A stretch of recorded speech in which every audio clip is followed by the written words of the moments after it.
Hello, everyone. Hi, Jenny. So, Hi. we are here tonight without much of a plan, but with a lot of personal and professional life experience. For those of you who don't know me, my name is Michael Mapes. I help conscious entrepreneurs get clients and make money so that they can live their vision and help a lot of people. And I'm so happy to be here with my friend who is an intuitive, who just has so much wisdom, who's an artist, I think, as well, and who I seriously hope that you'll check out, and definitely check out her TikToks because I watch them and they're a great boost of motivation as I go throughout my week. And so, welcome, Jenny. Hi, Michael. How are you this You want to? evening? I'm good. You want to tell people just a little about who you are and what you do? Absolutely. So I'm Jenny Sieck. My business is the Inner Voice Intuitive Tarot Guidance Counseling and Readings.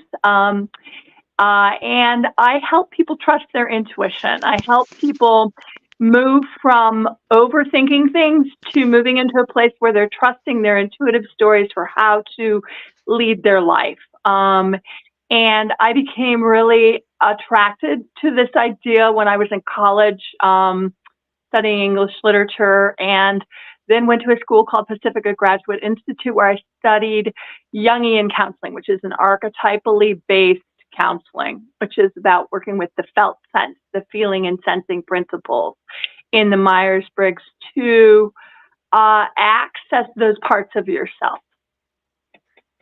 What's your Myers-Briggs type? I am an ENTP, but right on the line with three of them. What's yours? I'm the INTP. Okay. So I'm right between So, I and E. So yeah, we okay. share. All right, perfect. So we've got some similarities and we've got some places where we're just slightly flipped. So Yeah, it's really exactly. good Yeah, partnership. sure. So I'm going to just start with you then. Obviously, I can tell you, we're going to talk about the wounded healer tonight. Yeah. And I can certainly talk about that in terms of my own journey and in terms of a lot of the work that I do with clients, since I work with kind of, obviously people in a helping profession a lot of the times, or people who want to make a difference. But I love that you kind of got the Jungian background here as well. So I'm wondering if you can just introduce us to the concept a little bit. Sure, absolutely. So the wounded healer is an archetype that has to do with Chiron. And Chiron is Sagittarians are a group of folks who are very, very convivial, run with a pack, tribally oriented, right? Half horse, half human. When I was at Pacifica, I was lucky enough to get to do a presentation on Chiron and used a whole bunch of Socratic questions to ask people where and how they were wounded. But Chiron specifically ends up having a wound in his heel. And so instead of focusing on running with the pack, he has to step back and notice the wound that he has and tend to the wound. And it makes him step back from the dominant culture and say, who am I in the world and how has this wound affected me? Now, I believe that when we do this, we live our lives in a very different way. We step back from what we've been told we should do and we recognize what we're called to do. And when we do that, we have to notice what speaks to us. And then I believe that we start to create a ripple effect for other people to leave the dominant culture and start to do things in a way that is more valuing and more responsive as opposed to responsible. I like this idea of, are we responsible and how do we not burn out? How do we become more responsive to self? Because if we got messages in our childhood that to be responsible was to just, keep going, keep producing, then we have not internalized this idea of where that balance is with the self. So the wounded healer helps us to do that, helps us to turn inward, helps us to recognize how we have to live differently and make it okay for other people to live differently as well.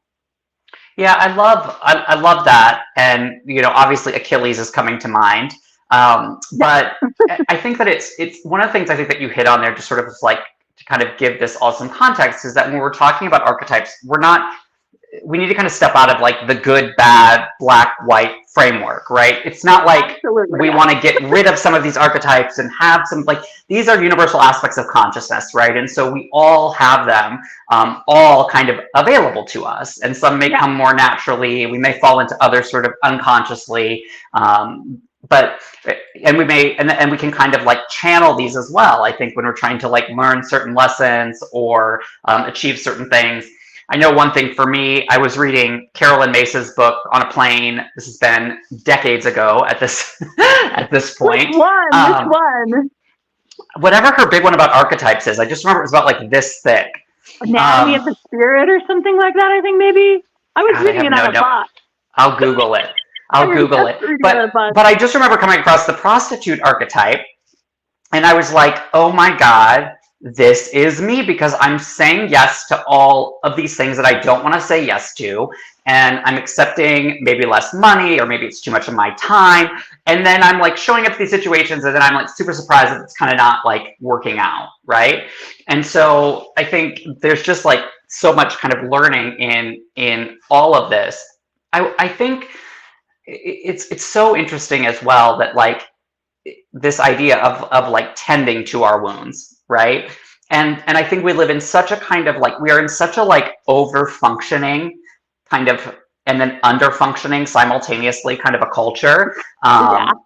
And so it's like, I think that taking that step back, right? It's like, what's going on? What's underneath this? Who do I want to be? How do I want to show up to this? Like, I think that's so difficult to actually find time and to make that a priority, like in our like day-to-day lives. And so let's come back to that, but let's sort of play this out as to how this sort of like then functions in like in actuality, and how this sort of functions and shows up for people in the world. So it's like we have these wounds, often from childhood, often from culture, often from kind of, you know, traumatic events that we've been through. And then we're like rushing forward. And so like maybe we're called in some ways, like we feel very called to like maybe go into social work, maybe go into therapy of some kind, maybe go into some kind of alternative healing field. But like, what happens when we kind of like rush into these fields? It's like we think we're kind of like all about helping other people, but I'm just kind of interested in sort of how this like plays out like before we've done this work, right? So we're sort of like wounded, we're seeking a solution out there in the world. What can happen to us? You know, it's interesting because for me, that happened kind of the opposite way around. When I was an undergraduate in college, I was immediately intrigued with the idea of helping other people to build a life that honored their dreams. And I was, I didn't know anything about Jungian psychology. I just wrote a bunch of papers, and my teacher said, this was really Jungian. And I was like, what's Jungian? Like, it's funny how things find you, you know? And Totally. so I always had this big dream to do this, but I don't think that I was aware of my own wounding very much.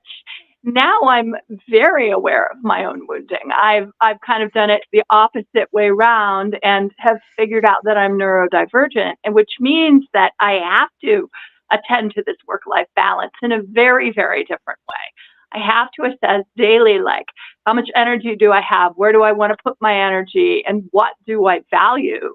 And of course, always valuing my clients and what they need in each session, what, you know, to be very, very present with them, but also to step back and be present with myself. But it's interesting that you would say that people come to this through their own wounds, because I really, yes, but I was not aware of that at the time. Like, it took me years to get around to, oh, wow, this is really about me. Because I was like, going to put my foot forward and create this business around these ideals, which then we fall into a deeper relationship with self, and we realize, wow, like, oh, this found me, and I have to honor the whole self, right? Which we are not taught to do in this culture at all.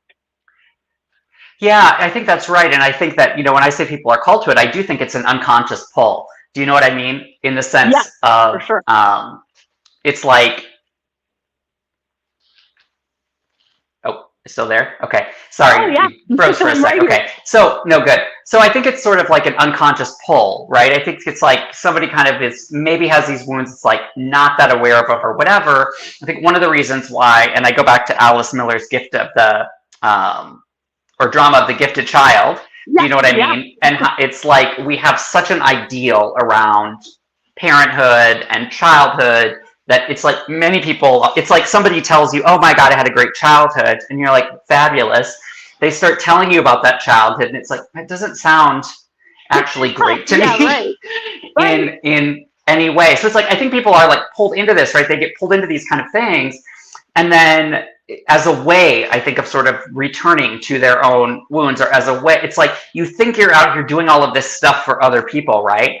And I think the issue happens that, like, if you don't at some point get to that level of consciousness where you're like, I do have my own scarring here, there are things that I need to look at, the risk that you can run in all of this is that other people kind of become objects of your own sort of manipulation, right? Where it's like, you can have situations where you fall into this kind of martyr helper thing, like, my self-esteem and my sense of self is based off what I do for you and how much I do for you and how good you tell me that I am. And Right, I think that absolutely. that can become such a problem.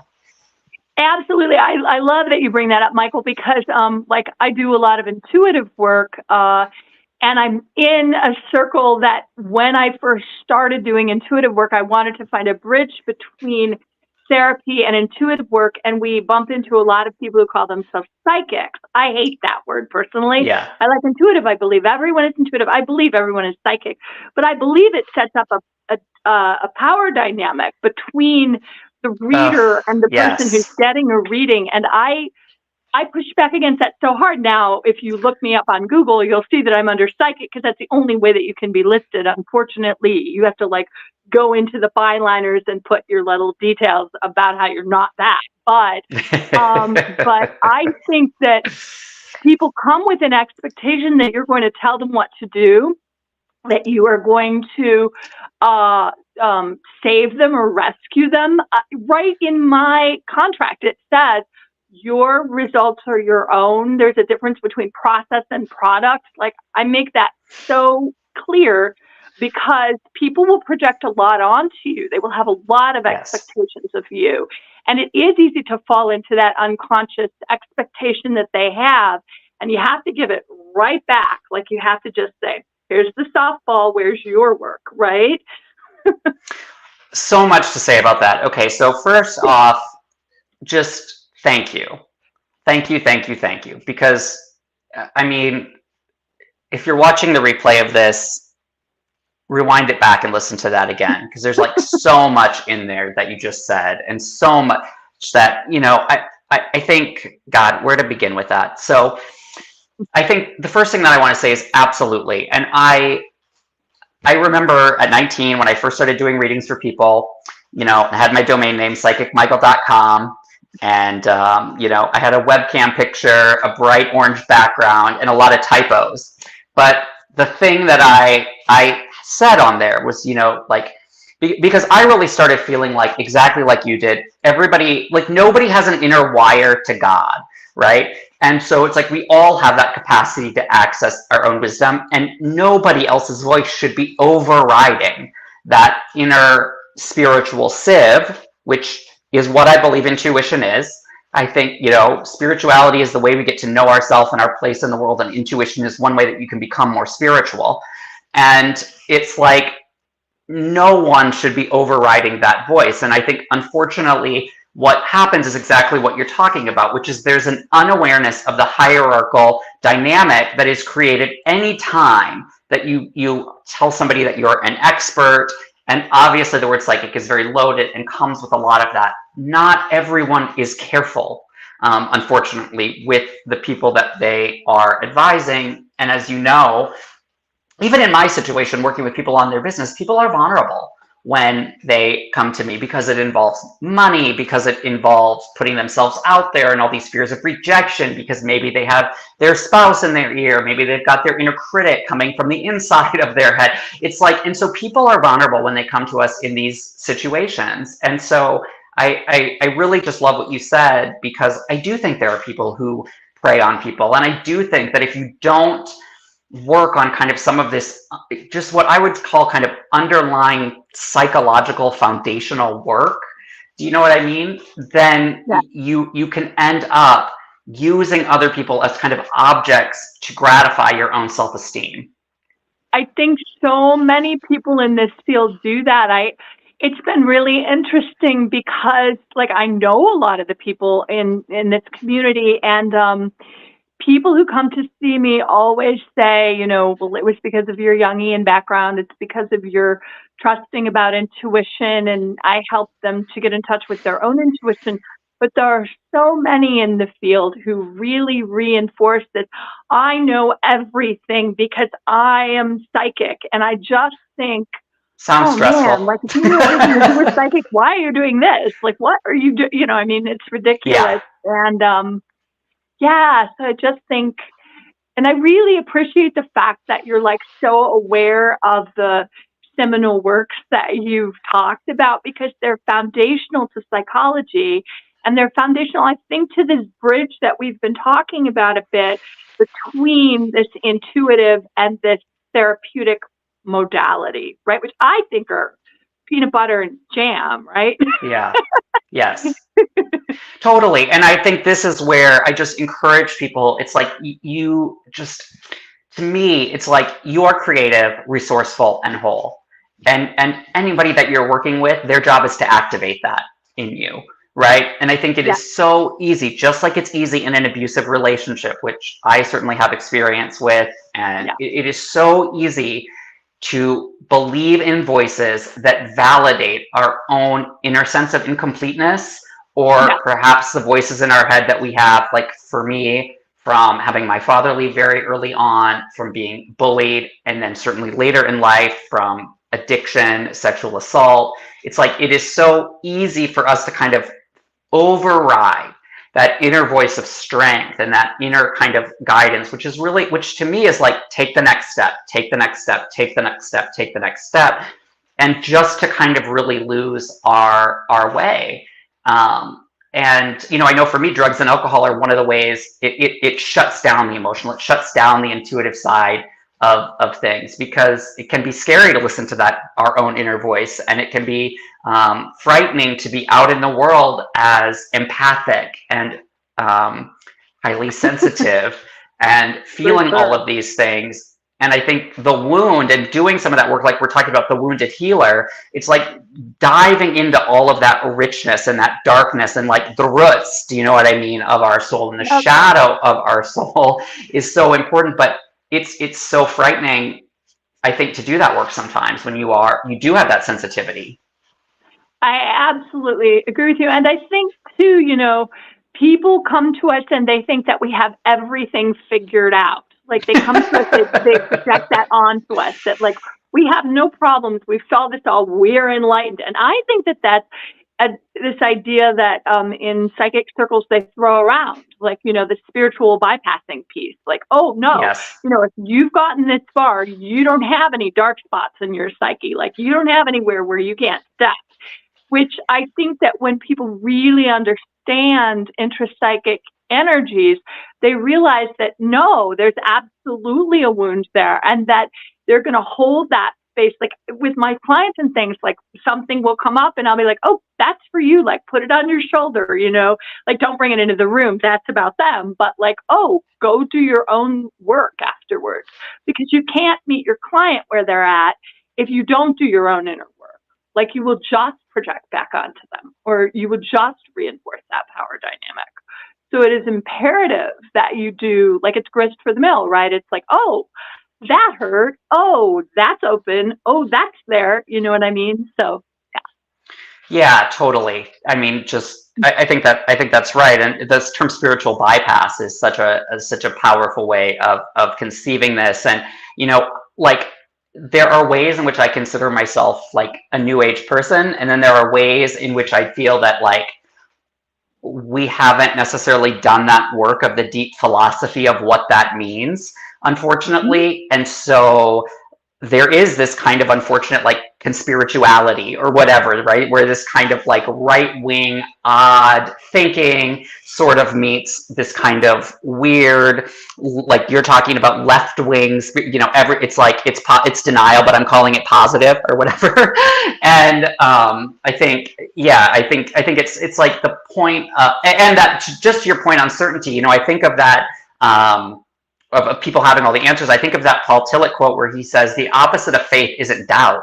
The opposite of faith is certainty.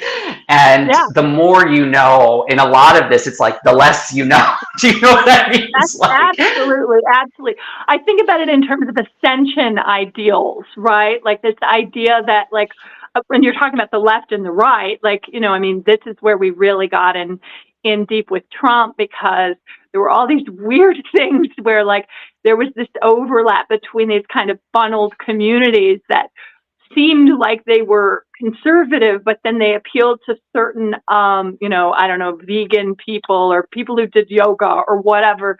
And then people would get funneled off into these right wing spaces.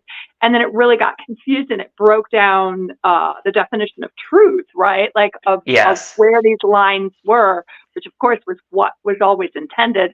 But I just think that this whole idea of ascension, like that we somehow, that if we do everything right, we don't experience any pain. Like we will escape all of that. Yes. And Yes. actually, I think that some of the work that I've done with clients, the deepest work that I've done with clients, is when they sit with their pain and they say, "Oh my gosh, this isn't going away. I have to create a space of support, and tending, like you were talking about, tending of this space that's really sensitive or really young and may not change a lot in my lifetime, but the way that I tend to it changes."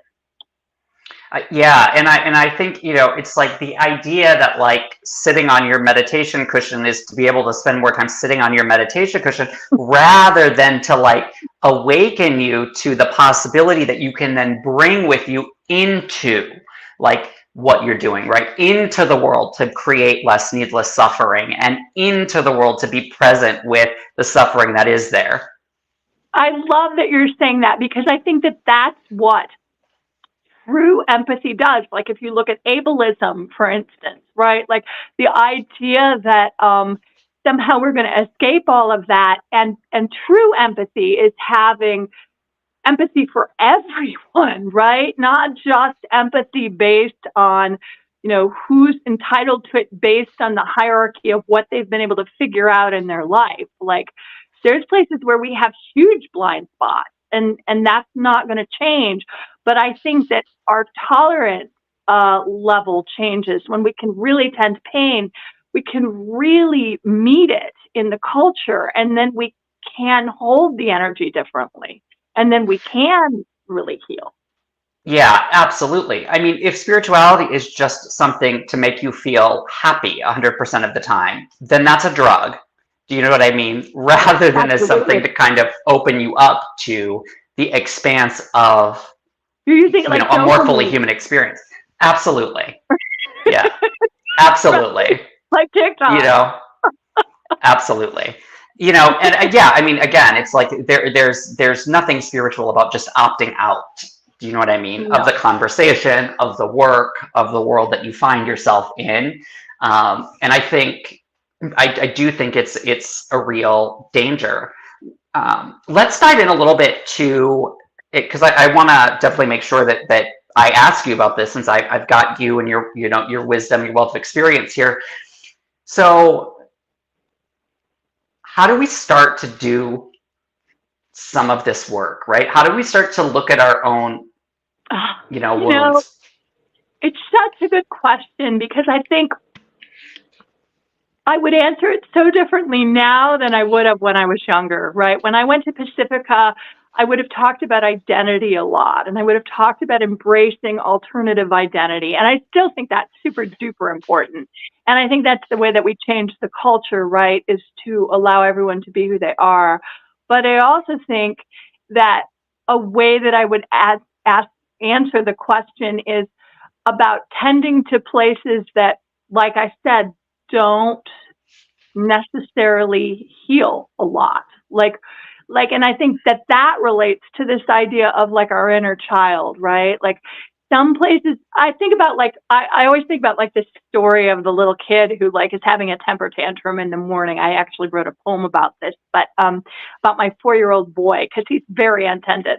But I think that you know, we might have that kid who doesn't grow up, who is always going to show up and like dig their heels in, you know, and that's just something that we're going to have to recognize and accept, that resistance in ourselves, right?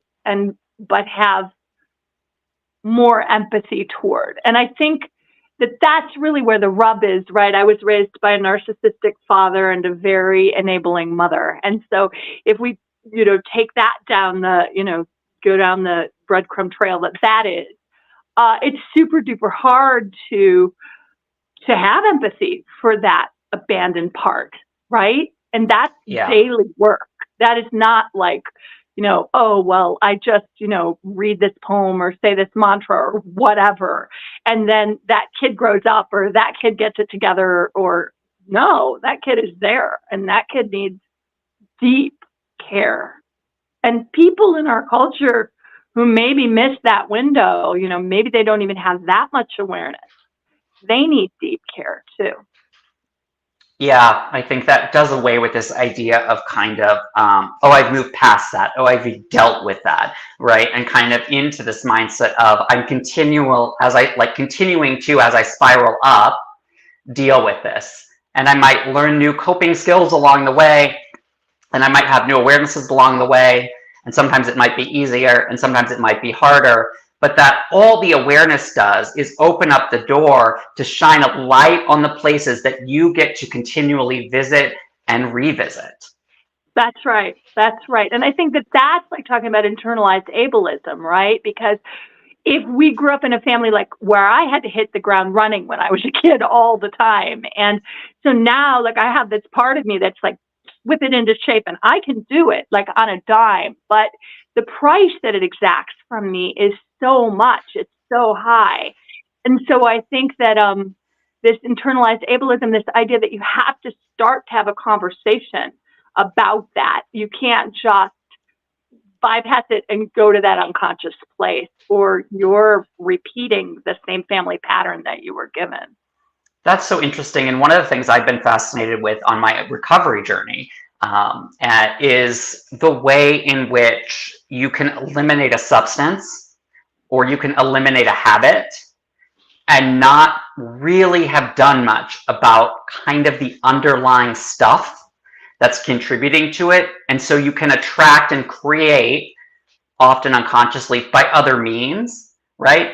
Other method, like chaos, I think is one of these things, right? And so like drugs bring a certain kind of chaos. Yeah, like drugs. More about how you go from that to chaos. I'm curious.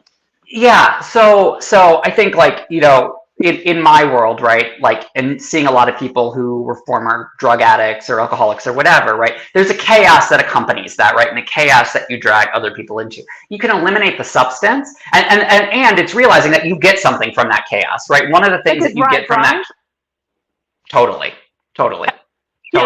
right? So one of the things you get from that chaos is you don't have to sit alone with yourself, and you've always got this thing in front of you, which is like the next little thing that you need to do to survive, or the next little thing that you need to do to get dope, or right? And so there's this chaos that kind of is useful to you and destructive to you at the same time, right? And so realizing you can, and I think people find themselves now without dope, but still having a ton of chaos, right? Because there's not that recognition of kind of the thing that they're getting from it. So I'm going to introduce some language and you see if I'm going to softball you this. Yeah. I think of people who have an avoidant attachment style, right? Who go and say that they're going to do the work and then get distracted by something else, but don't actually do the deep work. I think maybe that's what you're talking about when you're saying chaos. Yeah, I love that. Yeah, I love that, and I think it's true, and it's the same thing I see in my work, where it's like, a lot of times.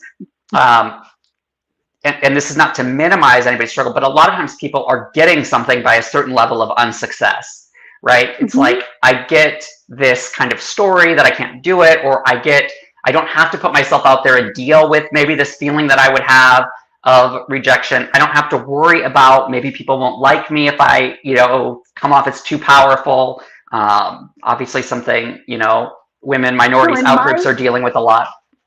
So in my line of work, this looks like someone and whatever, but it looks like someone booking 20 sessions and doing like 4 and then not showing up again because they're not ready to do the work. And it's okay. I Yeah, mean, then you just leave them there. You just say, oh, we did 4 amazing sessions and you did great work in those 4 sessions. And that's all you say.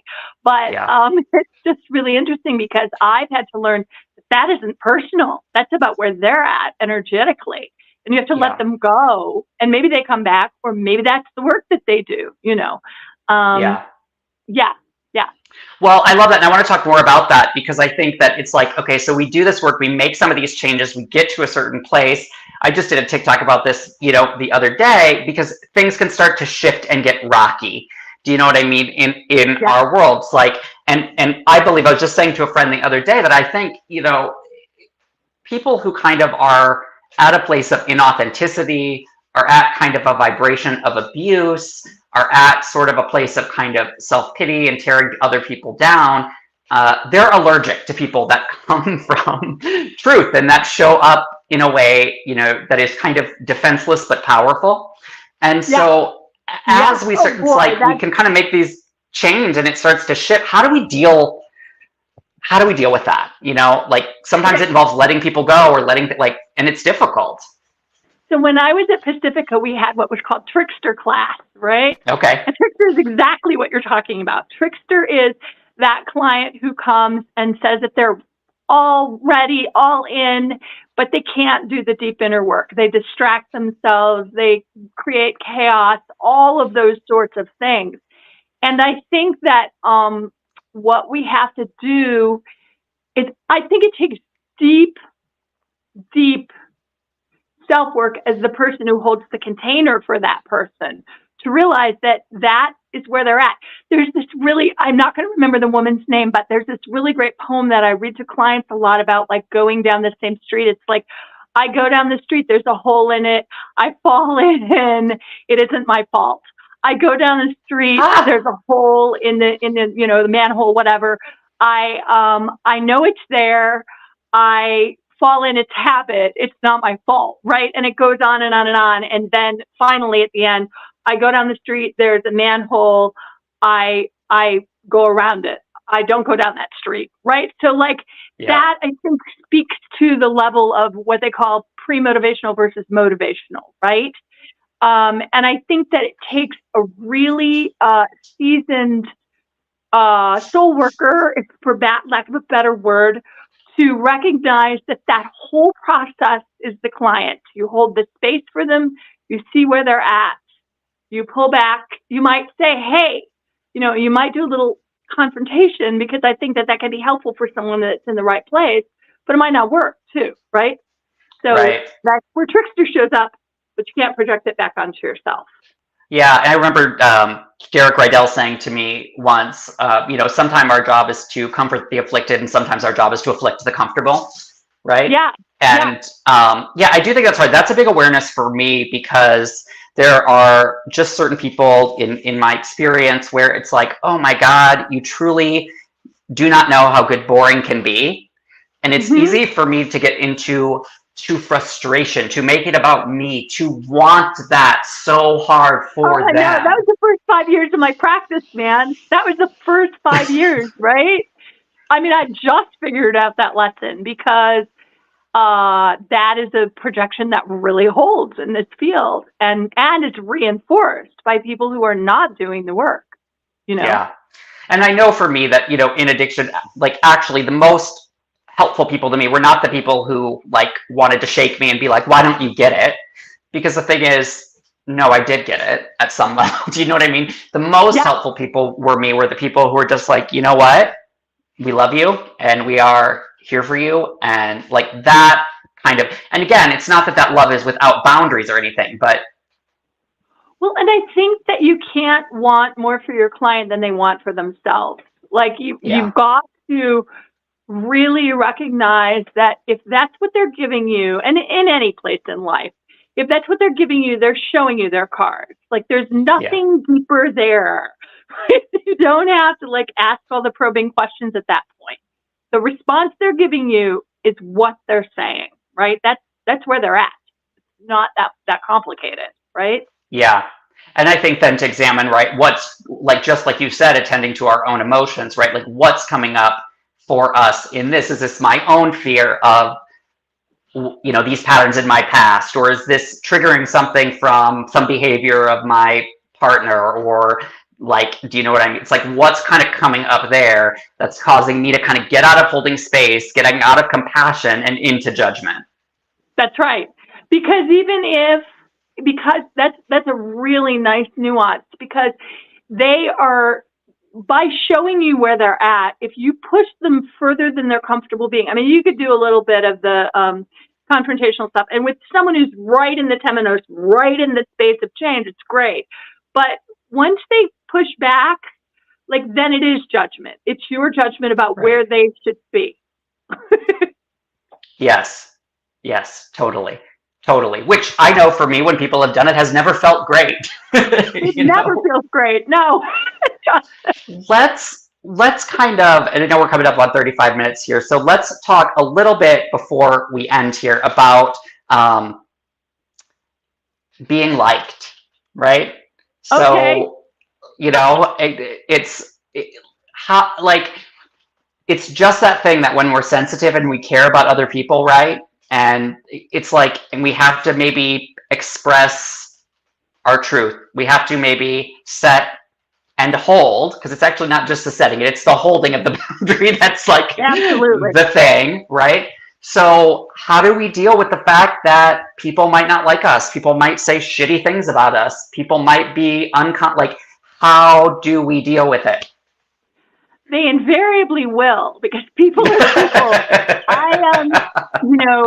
In my other things that I'm doing, I'm studying music, and I'm trying to get a part in a musical. I've been working on this for about a year and a half, and it's really interesting. I go to the bar and I sing, and so I'll just tell you a short story. I went to the bar, and because I'm a driven person, I made myself sing 3 songs one evening, and was Think of Me from Phantom of the Opera. I mean, really like big pieces. And I was just like, no, get up, do it again.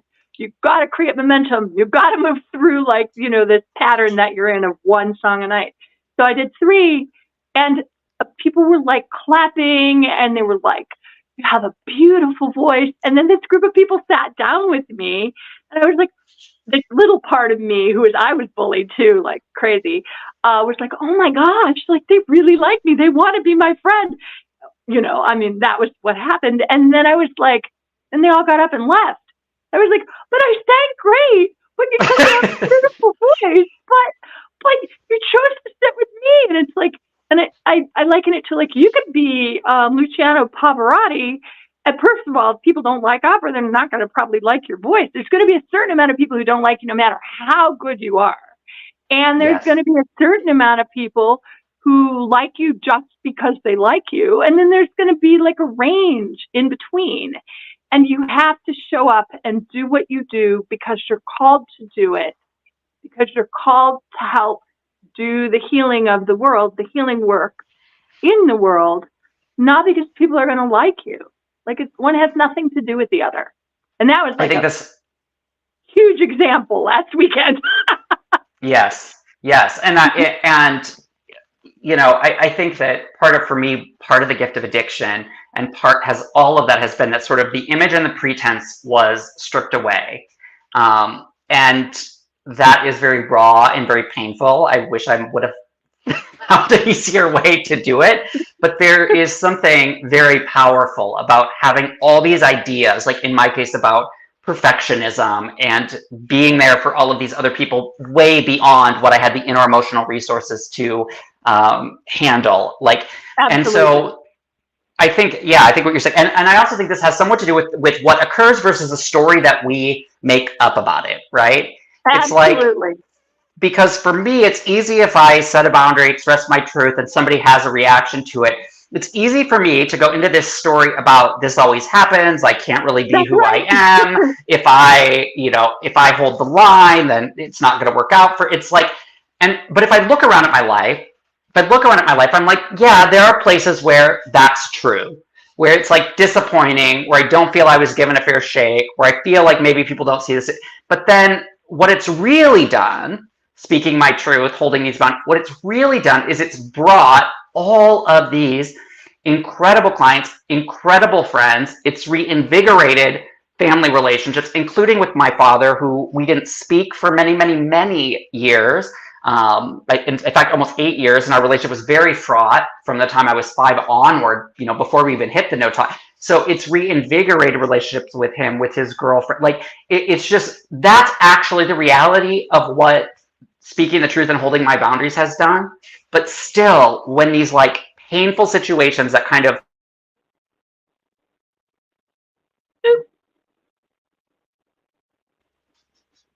fear or uncertainty, it's like it's still so difficult. It is. And it doesn't really go away. I don't think. Like, that's what I think the misnomer is. That's where I think people like get into this whole idea of like, if you're doing your inner work the right way, then it will alleviate and it will get less painful. I don't think it ever, I mean, maybe it does in moments of time, but like you have those places where you have to step back and you have to just say, oh, wow, like I was really in the thick of it. And that is really a painful place in me. It's going to be painful.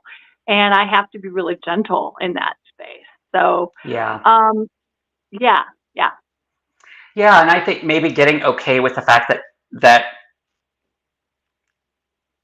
like knowing and being honest with ourselves about which people in our lives have the capacity to meet certain Absolutely. needs within us. And I know that when I do that, then I can appreciate some of these people who maybe can't meet all of my needs, but are still good friends or still fun to hang out with some, like, but if I'm putting all of that on it, like I need everybody to be my confidant, I need everybody to be my advisor, it's like, it's too much. Absolutely. Absolutely. I think I want to bring up, I don't know if you know, but we're moving from Pluto and Capricorn to Pluto into Aquarius. So at the demarcation of November 19th, we will all be leaving Pluto and Capricorn for the rest of our lives. Pluto and Capricorn is like the old boys club. It's like you see what's happening with Diddy and all this sort of stuff. It is like this very big iceberg, and most of it is buried. And it makes us go back to those stories that are very, very hierarchical, right? When we're moving into Aquarius, it's very unconventional. It's very unknown. It's very inventive. But it means that we have to let go of things that seemed like an ideal situation, right? And so in my own life, this has looked like stepping back from some friendships that I thought were really going to, be present in my life. And they're not, because I have to hold boundaries with myself. I'm in the process of, I bought myself a ring and I'm going to marry myself, because I think that once you have that there, it's like, oh, no, no, no, no. I know what I need here. And there's a reminder, oh, I know what I need. I can't go back with this situation. Might create some space that's uncomfy in the meantime, but just like exactly what you said, it will open up space for something that's so much more deep and meaningful in the long run. Being able to step into that place of creativity, but that's also a place of uncertainty a lot of times. It's often not of something where everything is resolved overnight. And I notice that tendency in me, that rather to be honest with myself about what I need, like I need X, and then to step into the space of uncertainty, which is how the hell am I going to get X, right? Exactly. It's like the tendency in me is to try to make situations okay that aren't okay, or to say that I don't need things that I really do need. And so, yeah, I think there's a lot of power in stepping into that space. And that's where support can help as well, right? Like, you don't have to step into these spaces alone or without, support, without guidance. And the guidance isn't going to make every moment of it easy. And the guidance isn't going to allow you to sort of skip out on certain things that you need to kind of figure out for yourself. But I believe that the support it can really A, present some pretty catastrophic moments in your life, and B, can just help you move through some of these things a little bit quicker and with a little bit more ease. Yeah, no, I agree. I think that it is so important to be able to create space and to have faith in things that are unseen. I just think I'm not very good at it, if I'm honest. Like, I'm better at creating stories. But then I think, too, we live in a culture that reinforces, we see all around us these like infantilizing kinds of stories, right? So it's no wonder that then we just roll into that, especially if that's the framework that we were given in our early years. But I think that when I think of it in terms of this idea of allowing yourself to be in a place that is not optimal, but allowing yourself to explore in that space and remind yourself that there are places in that space where it requires more nuance. It requires a different question to be asked in the conversation, right? Yeah. And I think then you have to find people who are asking those questions, right?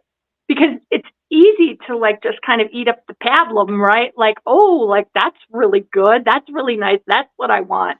But like then you have those conversations with people where you go, oh my gosh, like that really touched a chord in me. I felt seen or valued or heard, or we moved something, like we moved energetically into a place of more of transformation. Like something happened there. And those are the kind of Yes. conversations I want to have, Yeah. the kind of clients I want to have. And I think spiritual, like when you set that intention or you kind of set very serious, like this is what I'm moving toward, this is the person I want to become, just by the nature of the way that things work, all of the stuff that's not that, right? And all of the places where you're not really capable of holding that or creating that, like bubble to the surface, not to punish you, not because it's your karma, right? But to just simply give you these opportunities to become the person capable of holding the thing you want. That's what we're doing right now. It's sloughing Yes. off the crap. That's Pluto. Love it. That's the stuff coming up, So, hemorrhaging it. Jenny, where can people learn more about your work and connect with you? Absolutely. So you can find me at TikTok, on TikTok at Inner Voice Intuitive. I can find me on YouTube at Inner Voice Intuitive. Just Google Inner Voice Intuitive. Yes, I did it before this. I did it before this call, and I can attest to the fact that it works, and it brings us to you. Thank you so much, Michael. Well, I've enjoyed this. I've really enjoyed this. A lot of depth here. I think a lot of yeah. So this has moved something in me. So I would love to do it again with you sometime if you're open to that. I would love to. I think we can go deeper. Absolutely. All right. Well, I will wish you good night, and I will talk to you soon. Take care, Michael.